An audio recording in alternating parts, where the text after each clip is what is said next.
if you want to find the man who invented radical minimalism, I mean, your first instinct is probably to look for, like, an ascetic monk meditating on some remote mountain. Right, yeah. You naturally assume that a philosophy of absolute simplicity has to be born out of, well, a lifetime of having absolutely nothing. Exactly. But if you want to understand the origins of modern business etiquette, or, the foundations of minimalist architecture and the core of Japanese hospitality, you actually have to trace it all back to one guy in 16th century Japan. And here is the paradox for you. He wasn't born a poor monk. Not at all. He was the son of a wildly wealthy fish merchant, raised in this bustling international trading hub, completely surrounded by luxury commerce and really ruthless networking. It's a profound contradiction, really. You have a man who looked at an environment completely saturated with wealth and status and, like, noise, Yeah. and instead of leaning into it, he systematically deconstructed it to create a philosophy of absolute, unyielding simplicity. It is incredible. Today, we are taking a deep dive into an absolutely fascinating historical article from the Chiran Ichibanyama farm blog. Our mission today is to trace the life of Sen no Rikyu. A really legendary figure. Yes, and we are going to decode his revolutionary concept of wabi-cha and hopefully discover how his 400-year-old principles of hospitality can actually help you cut through the noise of your own modern life. So, okay, let's unpack this. We need to start our journey in the year 1522 Right. in a city called Saka. Yes, and so Sakai sits in what is now modern-day Osaka. And to understand Sen no Rikyu, who, by the way, was actually born Tanaka Yoshiro, you really have to visualize Sakai at that specific moment in history. It was booming, right? Oh, absolutely. It wasn't just a town. It was a massively prosperous, self-governing international trading port. I mean, you had Portuguese galleons arriving, Ming Dynasty silks flowing through the markets, and just unimaginable wealth consolidating in the hands of this new merchant class. And his family was right at the center of that economic explosion. They were running a highly successful fish warehouse business. They were. So he grew up with the 16th century equivalent of a silver spoon, or maybe more accurately, like a flawless imported Chinese porcelain tea bowl. That is a perfect way to put it. Because in the elite circles of Sakai, tea was far from this quiet, meditative, spiritual practice that we might picture today. It was the ultimate networking tool. It really was. Tea was the currency of influence. Right. It was the room where high-stakes business deals were cut, where political alliances were forged, and where you signaled your market dominance by basically flexing the most expensive imported utensils money could buy. Exactly. If you hosted a gathering and served tea from a Song Dynasty bowl, you weren't just offering a beverage. You were demonstrating that your supply chains, your wealth, and your geopolitical reach were superior to everyone else in the room. Which makes his entire life trajectory just staggering to me. I mean, to use a modern equivalent, it's like a tech billionaire who spends decades flying private to Davos, cutting billion-dollar deals in high-end boardrooms while wearing luxury watches, who suddenly pivots. He moves into a tiny, off-the-grid mud cabin, chops his own wood, and somehow convinces all the other ruthless billionaires to leave their wealth at the door and come chop wood with him. It sounds impossible when you phrase it like that. Right. So if he was raised in this hyper-commercial environment of wealthy merchants using tea to flex their power, why did he become the godfather of minimalism? What's fascinating here is that the initial pivot happened when Rikyu was just 16 years old. He crossed paths with a Zen monk named Kitamuki Dochin. Okay, so a Zen influence early on. Right. And up until that meeting, Rikyu had only ever experienced the transactional, flashy side of tea culture. Dochin introduced him to an entirely different dimension, showing him that the act of preparing and drinking tea could actually be a profound form of spiritual cultivation. Something tied deeply to Zen philosophy. Yes. He exposed him to the idea that this daily ritual could be a path for mental discipline rather than just a way to, close a fish monopoly deal. Wow, that had to shift his entire paradigm. It absolutely did. Rikyu took that spark and went on to study under Takeno Jo, who was the foremost tea master of the era. Jo was pioneering the absolute basics of a concept called wabi-cha. That's the pursuit of quiet, rustic simplicity in tea, right? Exactly. Rikyu absorbed Jo's teachings, but he eventually evolved them into something much, much more radical. But to grasp the sheer scale of that radicalization, we have to look at the political meat grinder he was navigating. Right, because he didn't just stay in a quiet temple meditating on rustic simplicity. He ended up in the inner circles of the most dangerous men in Japanese history. He really did. He was operating squarely in the Sengoku period. For context, this was an era defined by a century of endless, brutal, and just chaotic civil war. Warlords were constantly betraying each other, vying for total control of the Japanese archipelago. A really turbulent time. Incredibly, by the 1570s, Rikyu was serving Oda Nobunaga, a brilliantly fierce military leader who was in the process of ruthlessly unifying the country. And Nobunaga had a very specific relationship with tea, didn't he? He did. Nobunaga recognized the psychological power of tea, but he weaponized it. He aggressively hunted down and hoarded impossibly expensive tea utensils, treating them basically like spoils of war. So for Nobunaga, hosting a tea ceremony was this raw, visceral display of absolute power. Yes. Like, if he invited a rival lord to tea, he was essentially saying, I own the most valuable cultural artifacts in the known world, and by extension, I own you. That is exactly what he was saying, and the political weaponization of tea only escalated from there. After Nobunaga's death, Rikyu became the head tea master for Toyotomi Hideyoshi. Hideyoshi was a huge figure. Massive. A man of staggering ambition who fully unified Japan and reached the absolute pinnacle of power. He utilized tea not just as a display of wealth, but as official state policy. The Chirin article actually highlights the Kitano Grand Tea Ceremony of 1587. Oh, right. I've read about this. Yeah, Hideyoshi orchestrated this massive spectacle, inviting samurai, merchants, and commoners to bring whatever tea tools they had and participate.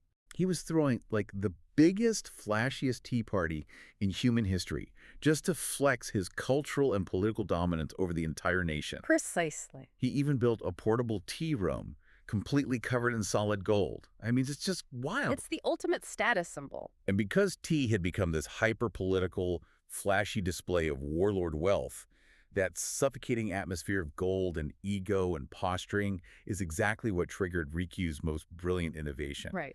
He realized that the only way to rebel against a world obsessed with luxury was to build a sanctuary out of mud and bamboo.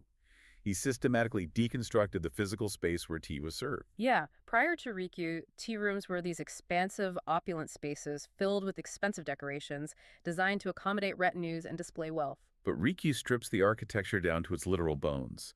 The article details his absolute architectural masterpiece, the Taian Tea Room, which is a national treasure today. It is a stunning piece of design. And when we talk about minimalism here, we mean the extreme edge of it. This room was just 2 tatami mats in size. For anyone trying to visualize that, we are talking about a space roughly the size of a modern walk-in closet. Exactly, a tiny footprint. He designed it to be this small universe. And the most subversive, brilliant piece of engineering in that entire room was the doorway. He created the Nijiraguchi, the crawling entrance. The physical dimensions of that entrance are vital to understand. It was barely over 2 feet high. Right. So no matter who you were, you had to physically get down on your hands and knees, bow your head, and crawl to get inside. Here's where it gets really interesting. I mean, the psychological brilliance of that entrance is just staggering. You have Sengoku warlords who literally measure their worth, their survival, and their identity by the swords on their hips and the armor on their backs. Yes. And Rikyu designs a door that physically forces them to leave all of that outside just to get a cup of tea. Wait. So Rikyu forced the most ruthless, heavily armed warlords of the period to literally bow down and crawl through a tiny hole. He did. If we connect this to the bigger picture, the Nijiraguchi was a machine for enforcing equality. In a rigidly hierarchical, feudal society, where looking at a superior the wrong way could get you executed, the architecture itself stripped away your rank. It's a great equalizer. Exactly. You physically cannot crawl through a 2-foot hole wearing a samurai's long and short swords. You have to unbind them. You leave your weapons, your paranoia, and your societal status on the outside. You are forced into a state of vulnerability in a society where vulnerability usually meant death. But inside that dimly lit 2-mat room, you were safe. You were no longer a terrifying warlord or a cutthroat merchant. You were reduced to your essential humanity, sharing a simple bowl of tea with another human being. It was a perfectly egalitarian space. And he didn't stop with the architecture. Because the room was completely stripped of luxury and distraction, he applied that same ruthless stripping of ego to the tools themselves. Right, the utensils. The article notes his complete rejection of those flawless, wildly expensive Chinese porcelain bowls that guys like Nobunaga obsessed over. He replaced them with objects that celebrated the fundamentally imperfect nature of reality. He elevated simple, unglazed Japanese bisenware. Things with real texture. Yes, and he carved his own tea scoops from raw bamboo rather than using ivory. Most famously, he championed hand-molded, relatively unrefined pottery known as rakuware. There is a legendary black raku bowl named Shojiro that perfectly encapsulates his aesthetic. Oh, the one that isn't perfectly symmetrical. Exactly, it holds the shape of the potter's hands. Which brings us right to the core of wabi-sabi. I mean, we hear that term thrown around a lot in modern design, but this is really where it comes from. It's the synergy of wabi-sabi finding richness and quiet dignity in rustic simplicity, and sabi appreciating the beauty that comes with age, wear, and natural imperfection. Right. Rikyu completely inverted the value system of his era. A bowl wasn't valuable because it was flawless and imported. It was valuable because it served its purpose honestly and reflected the impermanence of nature. And consider the psychological shift that creates. When you remove the golden walls and the priceless imported ceramics, there are no shiny objects left in the room to distract you or for you to hide behind. The entire focus of the gathering is forced inward. Because the entire focus shifted to the human connection and the host's behavior. The luxury of the object is replaced by the luxury of human connection. The mindfulness of the host and the sheer presence of the guest become the focal point. Yes, the interaction itself becomes the art.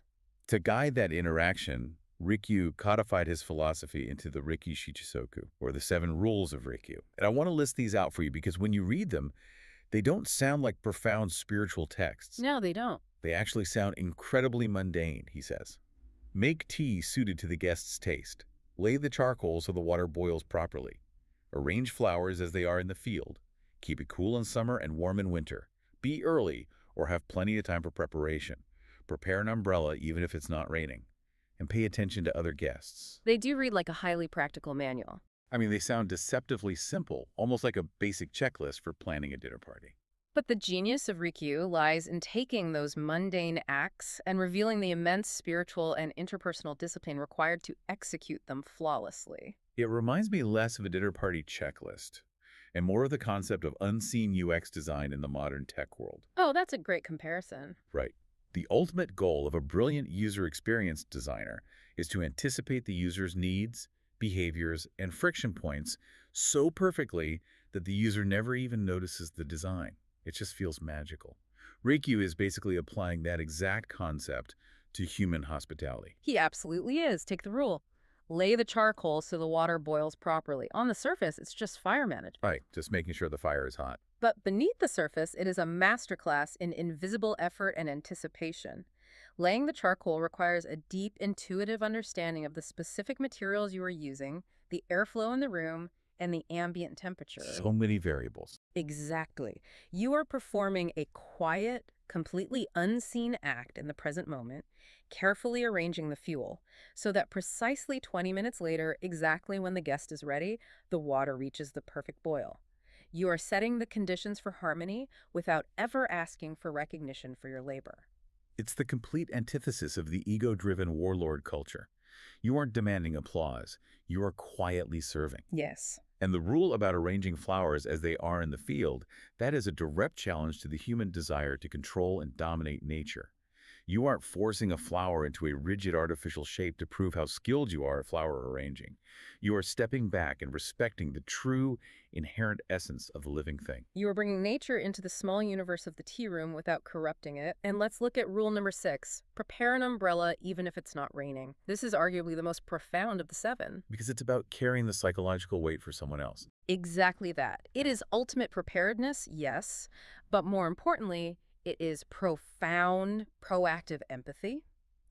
The host is taking on the burden of worry, the anxiety of the unpredictable outside world, so the guest doesn't have to carry it. Wow. You are anticipating a friction point that hasn't even materialized yet.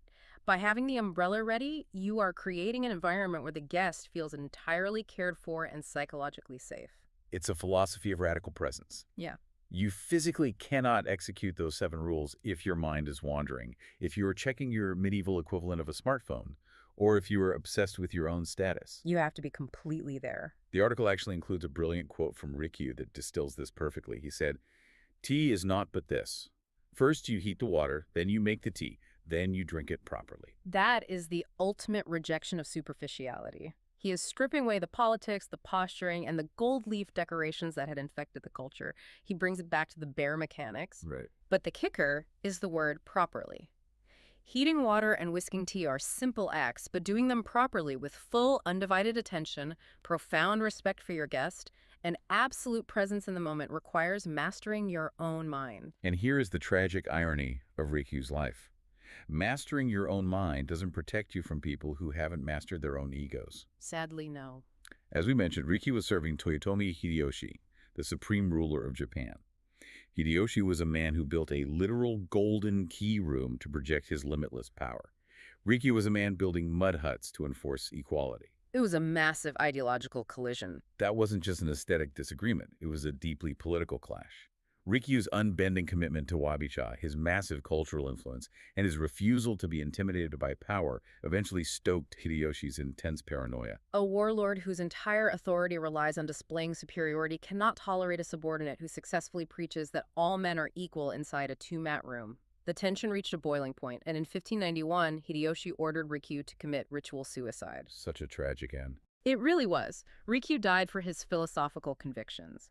He refused to compromise the integrity of wabi-cha to placate a tyrant's ego. So what does this all mean for you today? Why should a busy professional, navigating the endless digital noise of the 21st century, care about the architectural choices and hospitality rules of a 16th century tea master who defied a warlord? Because Rikyu's solutions to a noisy, ego-driven world are incredibly effective, and they are woven into the fabric of the modern world you interact with every day. We see his influence everywhere.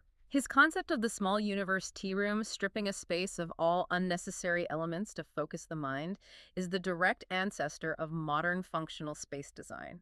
When you walk into a sleek, minimalist office or a beautifully austere home that prioritizes natural light, raw materials, and mental clarity over clutter, you are experiencing the direct echo of the Taiwan tea room. He proved that a small space isn't a limitation, it's a deliberate tool for focus. And moving beyond architecture, his deeply empathetic wabi-sabi approach forms the absolute bedrock of modern Japanese business etiquette. Oh, like the concept of omotenashi. Yes. That seamless anticipatory hospitality where a business anticipates your needs before you even voice them, that is a direct descendant of the 7 rules. The Chikrin article points out a fascinating modern trend, actually. Traditional tea ceremony classes remain incredibly popular today, particularly among professionals and executives over the age of 40. Wait, really? Why that specific demographic? What is an executive getting out of whisking hot water that they can't get from, like, a leadership seminar? Well, think about it. By the time you reach that level in your career, you already possess the technical skills required for your industry. What you desperately need is the ability to master interpersonal dynamics, cultivate genuine mindfulness, and stay grounded in incredibly high-pressure environments. Oh, I see. The actual physical mechanics of whisking matcha act as a forced anchor to the present moment. Because it requires such exact precision, right? Precisely. You have to monitor the exact temperature of the water. You have to hold the bamboo whisk at a specific angle. You have to engage your wrist with a specific rhythm. When you are doing that, you physically cannot be planning your next board meeting or stressing over an email. It's impossible to multitask. Exactly. The sheer physical discipline of the act forces an executive whose brain is normally scattered across 100 different crises to be entirely present in one single moment, focusing entirely on the guest in front of them. It is a highly practical, physical tool for neutralizing modern stress and ego. It's a forced reboot for your brain. We've covered incredible ground today. We traced how a wealthy fish merchant's son from a bustling port city completely flipped the script on his society. He really did. He took a practice that ruthless warlords were using to flaunt their wealth and dominance, and he transformed it into a mud-walled sanctuary of equality. He democratized a hyper-elitist culture, championing a timeless aesthetic of imperfect beauty that still guides our design, our business etiquette, and our pursuit of human connection over 4 centuries later. His legacy is an enduring challenge to how we assign value to the things and people around us. This raises an important question for all of us operating in today's environment. I'd love to hear it.